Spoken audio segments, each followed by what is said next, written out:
Kila kitu unachokijua kuhusu kusafisha mwili wako ni uongo mtupu. Wanakuambia unahitaji kutoa sumu kila mara. Wanakuambia unahitaji kunywa madawa makali ya kuhara, mitishamba ya asili na vidonge vya kusafisha tumbo ili uwe na afya njema na uishi maisha marefu. Lakini ukweli ambao hawajawahi kukuambia ni huu: dawa hizi za kuhara za kusafisha mwili na kuondoa uchafu ndizo zinazomaliza figo zako na kupoteza maji mwilini mwako hadi kukupeleka kaburini mapema. Mwili wako si choo cha kusafishwa na kumwagiwa maji kila mwezi, na uchafu unaouza katika soko hili la afya ni wewe mwenyewe unavyouzwa na kutumiwa kutengeneza faida za mabilioni ya fedha kwa makampuni makubwa na wauzaji wa mitaani. Kama kweli unajali afya yako, kama unataka kuishi maisha marefu bila kuwa mzigo kwa wanao na wajukuu zako, bonyeza kitufe cha kusubscribe na like video hii sasa hivi.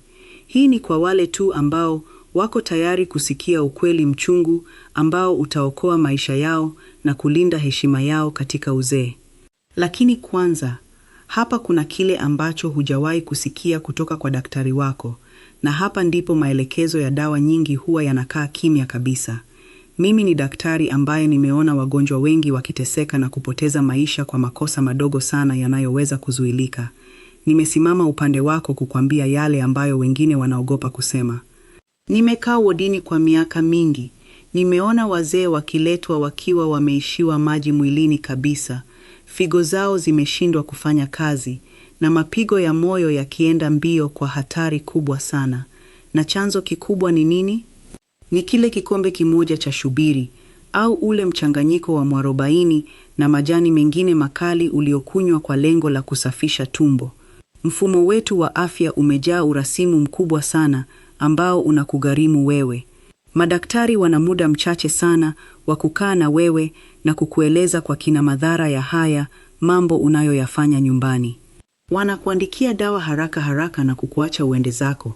Hawawezi kukuambia kuwa biashara nzima ya dawa za kusafisha mwili inalenga kutoboa mfuko wako na wala haijali afya yako hata kidogo. Bonyeza kiungo kilicho kwenye maelezo ya video hii na ujiandikishe kwa ushauri wa bure. Subscribe wakati fursa hii bado ipo. Jiunge na jamii ya watu ambao hawaamini mfumo kipofu na wako tayari kujifunza ukweli unaofichwa nyuma ya pazia. Unapokunywa dawa hizi za kuhara, unalazimisha utumbo wako kufanya kazi isiyo ya kawaida na yenye vurugu kubwa. Utumbo wako una mfumo wake wa asili wa kujisafisha. Una bakteria wazuri ambao wanasaidia mmeng'enyo wa chakula na kulinda kinga yako ya mwili. Unapokunywa dawa hizi, unafagia na kuua wale bakteria wazuri wote mwilini mwako. Zaidi ya hayo, unapoteza maji mengi sana na madini muhimu sana kama potasiamu na sodiamu kupitia njia ya haja kubwa. Kwa kijana mdogo, mwili unaweza kujaribu kuvumilia na kurejesha hali yake. Lakini kwako wewe mzee wangu, kupoteza potasiamu kunamaanisha moyo wako unaweza kushindwa kudunda vizuri na kusimama ghafla tu. Figo zako, ambazo tayari zimefanya kazi usiku na mchana kwa miongo kadhaa, zinakosa maji ya kutosha kuchuja damu. Zinaanza kusinyaa na kufa polepole bila wewe kujua. Andika kwenye maoni hapo chini. Daktari wako aliwahi kukuambia haya? Au aliishia tu kukuuliza kama unapata choo vizuri na kukuandikia dawa za kulainisha tumbo bila kukupa onyo hili muhimu la hatari? Sisi hapa tumezoea sana kutumia vitu vyetu vya asili kama tangawizi na mdalasini, lakini unapochanganya na majani makali ya kuharisha, unaharibu neva za utumbo. Je, ni miaka mingapi umekuwa ukifanya hivi bila kutambua madhara yake? Tuambie kwenye maoni hapo chini. Ukiacha leo hii matumizi ya haya madawa na kuanza kunywa maji ya kutosha, utaona mabadiliko. Ndani ya miezi 3, hatari yako ya kupata ugonjwa wa figo inazidi kupungua. Ndani ya miezi 6, hali yako inatengemaa, uchovu unatokomea. Ndani ya mwaka mmoja, viashiria vyako vya afya vinaboreka kwa 1% kubwa sana na utajihisi mwenye nguvu mpya. Kliniki nyingi haziwezi kujadili hili kwa sababu wanafuata miongozo iliyoandikwa inayosema tibu ugonjwa uliopo tu, lakini haizungumzii jinsi ya kukukinga na biashara kubwa ya watu wanaokuuzia hofu mitaani. Wanakuuzia hofu kwamba umejaa uchafu wa miaka mingi na unahitaji msaada wao wa haraka. Hakuna uchafu mwilini mwako unaohitaji kutolewa kwa kuharisha mfululizo kila wiki. Figo zako na maini yako ndio mashine za asili, kamilifu na thabiti za kusafisha mwili wako. Ukizipa maji safi na chakula bora, zinafanya kazi hiyo bure kabisa. Fikiria kwa kina kuhusu gharama za matibabu ya figo inayofeli. Fikiria gharama za kusafisha damu kila wiki, yaani matibabu ya dialisisi. Ni mamilioni ya shilingi yanayoteketea kila mwezi. Hizi ni pesa ambazo ungeweza kuwaachia wajukuu zako kama urithi au kuwasaidia katika elimu yao ili wawe na maisha mazuri baadaye. Badala yake, unazipeleka kwenye mifumo ya matibabu yenye gharama kubwa kwa sababu tu ulidanganywa kwamba unahitaji kusafisha mwili. Mwili wako una thamani kubwa sana, mzee wangu. Usiufanye kuwa dampo la majaribio ya kila aina ya dawa unayosikia mtaani au kwenye matangazo ya redio yanayolenga faida tu. Chukua hatua sasa ya kulinda kile ulichobakiwa nacho kwa ujasiri. Kiungo kilichopo kwenye maelezo kinaongoza kwenye ushauri wa bure. Jiandikishe wakati bado kuna nafasi. Kila kitu unachojua kuhusu kusafisha mwili wako ni uongo mtupu. Ndiyo, mambo haya hawakufundisha katika shule za udaktari, na hakika hutayasikia kwenye kliniki nyingi unazoenda kwa matibabu yako ya kila mwezi. Tafadhali bonyeza kitufe cha kupenda video hii na ujiunge na chaneli yetu sasa hivi. Fanya hivi tu kama kweli unajali afya yako na unataka kuishi miaka mingi bila mateso. Lakini kwanza, kile ambacho hujawahi kusikia kutoka kwa daktari wako, na hapa ndipo maelekezo ya dawa yanapobaki kimya kabisa, yakificha ukweli. Dawa za kuhara za kusafisha mwili na kuondoa uchafu ndizo zinazomaliza figo na kupoteza maji ya wazee hadi kupelekea kifo. Mwili wako, ewe mzee wangu mpendwa, si choo cha kusafishwa kila mwezi kwa kumwaga maji na kusukuma kila kitu nje kwa nguvu. Huu uchafu unaouza kila siku kwenye maduka ya dawa, kiukweli ni wewe mwenyewe unavyouzwa kwa makampuni yanayotengeneza faida kupitia hofu yako na ujinga wetu wa pamoja. Mfumo wa afya mara nyingi unakwepa kuzungumzia ukweli huu mchungu kwa sababu ya urasimu mkubwa unaolinda biashara ya dawa. Sio njama za siri, bali ni mfumo ulioshindwa kukuweka wewe, mgonjwa, mbele ya faida zao. Unapoingia duka la dawa, ukiwa na wasiwasi kuwa mwili umejaa sumu, wanakuuzia dawa za kuharisha zinazokulazimisha kuondoa virutubisho muhimu ambavyo mwili wako unahitaji sana. Mimi siongei haya ili kukufurahisha au kupata sifa mbele yenu. Nimeona kwa macho yangu figo zikishindwa kufanya kazi kabisa kwa sababu ya uharibifu huu wa kujitakia. Nimeona wazee wakiletwa hospitalini wakiwa wameishiwa maji mwilini vibaya sana, wakiwa wamedhoofika kisaikolojia na kimwili kwa sababu tu walifuata mikumbo ya kunywa dawa za kuharisha kila wiki, wakiamini wanatoa sumu mwilini. Andika kwenye sehemu ya maoni, daktari wako aliwahi kukuambia haya kwa uwazi, au uliachwa ununue dawa hizo ukiamini unajisafisha na kufanya jambo jema kwa afya yako? Ukweli ni kwamba mwili wa binadamu tayari umeumbwa na mfumo madhubuti sana wa kujisafisha wenyewe. Una ini ambalo ni kiwanda cha asili cha kuchuja sumu, na una figo ambazo huchuja damu na kuondoa taka zote kupitia mkojo wako. Unapokunywa hizo dawa kali za asili au za kisasa za kusafisha tumbo kwa lazima, unaharibu uwiano wa madini muhimu mwilini, hasa potasiamu na sodiamu. Bila madini haya, moyo wako hauwezi kupiga vizuri kwa utaratibu, na misuli itapoteza nguvu haraka. Bonyeza kiungo kilichopo kwenye maelezo ya video hii na ujiandikishe kwa ushauri wa bure. Jiunge na chaneli hii wakati bado inapatikana. Tuwe jumuiya ya watu ambao hawakubaliani na mfumo kibubusa, bali wanauliza maswali magumu na kutafuta ukweli unaolindwa na ukuta wa kibiashara. Jo, ni miaka mingapi umekuwa ukifanya hivi bila kutambua madhara yake makubwa kwa mwili wako unaozeeka? Wengi wenu mmeaminishwa tangu utotoni kuwa mkiharisha ndiyo mnatoa magonjwa, lakini kiuhalisia mnatoa uhai wenu wenyewe kidogo kidogo. Anapokuwa mzee, Asilimia ya maji katika mwili wako inapungua kiasili. Unapoharisha kwa makusudi ili kusafisha uchafu, unatoa yale maji machache yaliyobaki yanayolinda ubongo wako, yanayowezesha damu kusafiri vizuri na yanayolainisha maungio ya mifupa yako. Ndiyo maana baada ya hicho mnachokiita kusafisha mwili, wengi wenu huanza kusahau mambo haraka, kuchoka kupita kiasi, kupata kizunguzungu mnaposimama na kupoteza nguvu za kutembea. Badala ya kutumia dawa za kuhara zinazokukausha kama jani wakati wa kiangazi, kwa nini usitumie vyakula vyetu vya asili vinavyolinda mfumo wa chakula? Katika tamaduni zetu tuna vitu vya thamani sana vilivyosahaulika. Kutumia tangawizi, mdalasini na manjano kwa kiasi kinachofaa katika chai. Kula vyakula kama bamia, matembele na mlenda ambavyo hurutubisha utumbo wako na kuongeza uteute bila kutoa maji muhimu. Hivi ni vitu vinavyojenga ukuta wa tumbo lako na kusaidia mmeng'enyo wa chakula kwa njia ya asili, salama na isiyo na madhara, bila kulazimisha figo zako kufanya kazi kupita uwezo wake. Ukiacha tabia hii ya kujisafisha kwa dawa za kuhara leo hii na kuahidi mabadiliko makubwa katika maisha yako, ndani ya miezi 3 tu, utaona hatari ya magonjwa ya figo ikipungua kwa kiasi kikubwa na utapata nguvu mpya za kufanya shughuli zako. Ndani ya miezi 6, hali yako inatengamaa kabisa na mapigo yako ya moyo yanakuwa sawa kwa sababu madini ya potasiamu na maji mwilini hayapotei tena ovyo kwa njia ya choo. Ukifikisha mwaka mmoja wa kuishi bila hizi dawa za kujitesa, viashiria vyako vya afya vinaboreka maradufu, ngozi yako itapata unyevu na ule uchovu wa mara kwa mara utatoweka. Fikiria kwa makini gharama za matibabu ya figo utakazookoa wewe na familia yako. Fikiria gharama za kulazwa hospitalini ukiwa umewekewa maji kwa kuishiwa maji mwilini.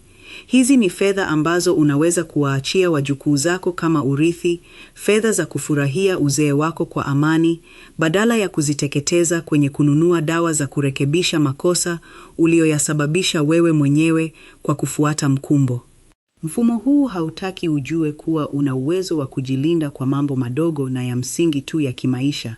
Tunza mwili wako kwa heshima unayostahili, si kama dampo la majaribio ya kila dawa inayoingia sokoni. Kiungo kilichopo kwenye maelezo kinaongoza kwenye ushauri wa bure. Jiandikishe wakati bado kuna nafasi. Kila kitu unachokijua kuhusu kusafisha mwili wako ni uongo mtupu, na uongo huu unakuwa polepole. Wakati unapokunywa dawa za kuhara, ukiamini unatoa uchafu, ukweli ni kwamba unamimina uhai wako kwenye choo. Kama kweli unajali afya yako na unataka kuishi miaka mingi zaidi bila mateso, bonyeza kitufe cha kupenda na ujiunge na chaneli hii sasa hivi. Hii ni kwa wale tu ambao wako tayari kusikia ukweli mchungu ambao hawatakuambia hospitalini. Lakini kwanza, ni nini ambacho hujawahi kusikia kutoka kwa daktari wako? Na hapa ndipo maelekezo ya dawa yanapokaa kimya. Ukweli usiofurahisha ni huu: mwili wako si choo cha kusafishwa kila mwezi, na ule uchafu unaouza ni wewe mwenyewe unavyouzwa kwa makampuni yanayotengeneza faida mabilioni. Mfumo wetu wa afya umejaa urasimu unaowazuia wataalamu kuketi na wewe kukueleza jinsi unavyoharibu figo zako. Badala yake, wanakupa dawa na kukuacha uendelee kununua majani ya sena, shubiri na michanganyiko inayokamua maji yote mwilini mwako. Wazee wangu, figo zenu hazihitaji msaada wa kikatili kiasi hiki, zimeumbwa kujisafisha. Anapokunywa dawa hizi za kuharisha ili kutoa sumu, unapoteza madini muhimu ya potasiamu na sodiamu, jambo ambalo linasababisha figo kusinyaa na moyo kufanya kazi kupita kiasi. Hii ndiyo sababu wengi wenu mnaanguka ghafla kwa uchovu na kuchanganyikiwa, mkidhani ni uzee, kumbe ni upungufu mkubwa wa maji mwilini. Nimekuwa katika taaluma hii ya utabibu kwa miongo kadhaa, nikisimama pembeni ya vitanda vya wagonjwa mahututi. Sikuja hapa kuwafurahisha, nimekuja kuwaokoa. Ninazungumza kwa usahihi wa kisayansi na uwazi ambao mara nyingi hufichwa nyuma ya milango iliyofungwa ya kliniki zetu. Kila siku ninapokea wazee waliolazwa wakiwa wameishiwa maji mwilini kabisa, figo zikishindwa kufanya kazi, kisa tu walinywa dawa za kuharisha au dawa za madukani kwa wiki nzima wakitafuta usafi wa ndani. Bonyeza kiungo kilichopo kwenye maelezo ya video hii na ujiandikishe kwa ushauri wa bure kabisa. Jiunge na chaneli hii wakati fursa hii bado ipo, kwa sababu tunaunda jumuiya ya watu ambao hawaamini mfumo kipofu, bali wanahoji na kutafuta ukweli wa kisayansi unaolinda maisha yao. Hebu niwaulize swali la msingi sana na ninaomba mnijibu kwa uaminifu. Andika kwenye maoni, je, daktari wako aliwahi kukuambia haya? Aliwahi kukaa na wewe na kukueleza kuwa kile unachokiona kama uchafu kinachotoka kwa wingi baada ya kunywa dawa za kuhara ni maji muhimu yanayobeba uhai wa seli zako? Dawa hizi zinasisimua utumbo wako kwa nguvu isiyo ya asili, na mwisho wa siku, utumbo unakuwa tegemezi. Hautaweza tena kupata choo bila hizo dawa. Unaharibu mfumo wako wa mmeng'enyo wa chakula huku ukijidanganya kuwa unajisafisha. Makampuni yanayouza hizi dawa hayajali kama utaishia kwenye mashine ya kusafisha damu, wanajali mauzo yao tu. Fikiria mara mbili kabla ya kunywa tena ule mchanganyiko wako wa tangawizi, shubiri na majani ya kuharisha ulioandaa usiku huu. Ni miaka mingapi umekuwa ukifanya hivi bila kutambua madhara yake makubwa? Kuendelea na tabia hii ni sawa na kutoboa tenki la maji kwenye gari lako kisha kushangaa kwa nini injini inawaka moto na kufa. Lakini habari njema ni kwamba mabadiliko yanawezekana ikiwa utachukua hatua leo. Ikiwa utaacha kutumia hizi dawa za kuhara zisizo na msingi na kuruhusu mwili wako ufanye kazi yake ya asili, utaona mabadiliko ya kushangaza. Ndani ya miezi mitatu, hatari ya figo zako kushindwa kufanya kazi inapungua kwa kiasi kikubwa, na kiwango chako cha maji mwilini kinarudi katika hali ya kawaida. Kufikia miezi 6, hali yako inatengemaa kabisa. Utumbo wako unaanza tena kufanya kazi bila kuhitaji kusukumwa na dawa, na lile tatizo la kuchoka hovyo linatoweka. Baada ya mwaka mmoja, viashiria vyote vya afya ya figo na moyo vinaimarika maradufu. Huu sio muujiza, ni sayansi ya mwili kujiponya pale unapoupa nafasi. Hebu piga hesabu ya gharama zote ambazo ungetumia kulipia matibabu ya figo, mashine za kusafisha damu na kulazwa hospitalini kwa wiki kadhaa. Hizi ni pesa ambazo unaweza kuwaachia wajukuu zako. Ni urithi ambao unapaswa kuwafaidisha wapendwa wako badala ya kutajirisha viwanda vya dawa na hospitali ambazo hazikupi muda wa kukueleza ukweli. Afya yako iko mikononi mwako, lakini inahitaji maamuzi sahihi na uelewa thabiti. Badala ya kutafuta njia za mkato za kusafisha mwili ambazo zinakumaliza maji, zingatia kile ambacho figo zako na ini lako vinahitaji kweli. Kunywa maji safi ya kutosha kila siku. Kula vyakula vyenye nyuzi-nyuzi kama vile mboga za majani, matunda na nafaka zisizokobolewa. Tumia vyakula vya asili vya hapa kwetu kama maboga, bamia na mlonge ambavyo vinasaidia mmeng'enyo wa chakula kwa njia salama na tulivu, bila kusababisha mshtuko kwenye mfumo wako. Mwili wa mwanadamu ni mtambo wa kisasa ambao umejiwekea mfumo wake wa kutoa sumu kupitia jasho, mkojo na choo cha kawaida ambacho hakilazimishwi kwa dawa kali. Kuzieka sio ugonjwa, ni hatua ya heshima inayohitaji utunzaji makini, sio adhabu ya kumimina dawa za kuhara kila kukicha. Mfumo wa afya unaweza kuwa na mapungufu yake, na ndiyo maana ni lazima uwe mlinzi wa kwanza wa maisha yako mwenyewe. Usikubali kuwa mteja wa kudumu wa bidhaa zinazoharibu utu na afya yako uzeeni. Chukua hatua sasa, badilisha mtazamo wako na uanze kulinda figo zako kabla hazijachoka kabisa.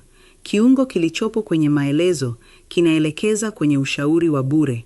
Jiandikishe wakati bado kuna nafasi. Kila kitu mnachojua kuhusu kusafisha mwili na kuondoa uchafu ni uongo mtupu, na ukweli huu unafichwa.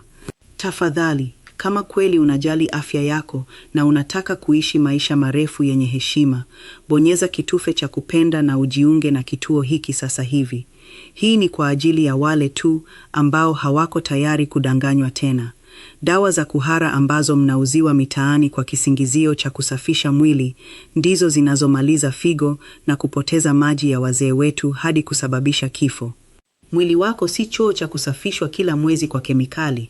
na huo uchafu unaoziwa kama sumu inayopaswa kutoka. Ni wewe mwenyewe unavyouzwa na kutengenezewa hofu. Lakini kwanza, kipi ambacho hujawahi kusikia kutoka kwa daktari wako, na kipi ambacho maelekezo ya dawa hayawezi kukuambia waziwazi? Ukweli usiopendeza ni kwamba kliniki nyingi hazina muda wa kukaa na wewe kuelezea madhara ya matumizi haya ya muda mrefu. Mfumo wa afya umelemewa na foleni ndefu, makaratasi mengi na urasimu unaomfanya daktari akupe tu dawa kisha akuondoe haraka. Hawana muda wa kukupa elimu ya kuzuia magonjwa. Wanasubiri hadi figo ifeli kabisa ndipo waanze kukuandikia vipimo vya gharama kubwa. Mfumo unashindwa kukulinda, na ndiyo maana niko hapa kukuambia ukweli mchungu unaopaswa kuufahamu kabla hujachelewa na kupoteza maisha kwa kufuata mikumbo. Mimi sihitaji kutaja jina langu ili uniamini. Mamia ya wagonjwa niliowatibu na kuwaokoa ukingoni mwa mauti wanatosha kuwa ushahidi wa kile ninachokizungumza hapa leo. Nimeona wazee wengi wakiletwa katika wodi za dharura wakiwa wameishiwa maji mwilini kabisa, ngozi zimesinyaa, mapigo ya moyo yakienda mbio kwa hatari, na figo zikishindwa kufanya kazi kabisa. Chanzo ni nini? Ni zile dawa za asili na za kisasa za kuhara walizokunywa ili wasafishe tumbo. Andika kwenye sehemu ya maoni. Je, daktari wako aliwahi kukuambia jambo hili linagharimu uhai wako? Unapokunywa hizi dawa kwa wingi, unalazimisha utumbo kutoa maji yote muhimu. Unapoteza madini ya potasiamu na sodiamu ambayo ni mhimili mkuu wa mapigo ya moyo wako. Figo za mtu mzima haziwezi kuhimili mabadiliko haya ya ghafla. Zinashindwa kuchuja damu na zinasimama kufanya kazi. Bonyeza kiungo kilichopo kwenye maelezo ya video hii na ujiandikishe kwa ajili ya ushauri wa bure kabisa. Jiunge na kituo hiki wakati bado fursa hii inapatikana, ili tuweze kujenga jumuiya ya watu wasiokubali kufuata mfumo kibubusa na wanaothamini ukweli. Mfumo wa sasa unataka uwe mgonjwa wa kudumu ili uendelee kununua dawa zao.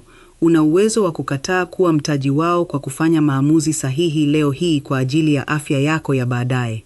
Je, ni miaka mingapi umekuwa ukifanya hivi bila kutambua madhara yake makubwa kwenye mwili wako? Umekuwa ukiharibu afya yako ukidhani unajitibu. Badala ya kula vyakula vyetu vya asili vyenye nyuzi nyingi na virutubisho asilia kama vile matembele, mchicha, bamia na dona la ukweli lililopikwa vizuri, mmekuwa mkikimbilia kunywa majani makali ya mwarobaini, tangawizi iliyochanganywa na madawa ya ajabu ya mitaani na chai ya rangi iliyokolezwa dawa za tumbo ili mhare mfululizo. Huu ni udanganyifu mkubwa unaochezewa afya zenu. Mwili wako unajitakasa wenyewe kupitia ini na figo. Huhitaji kumlazimisha kwa dawa za kuhara.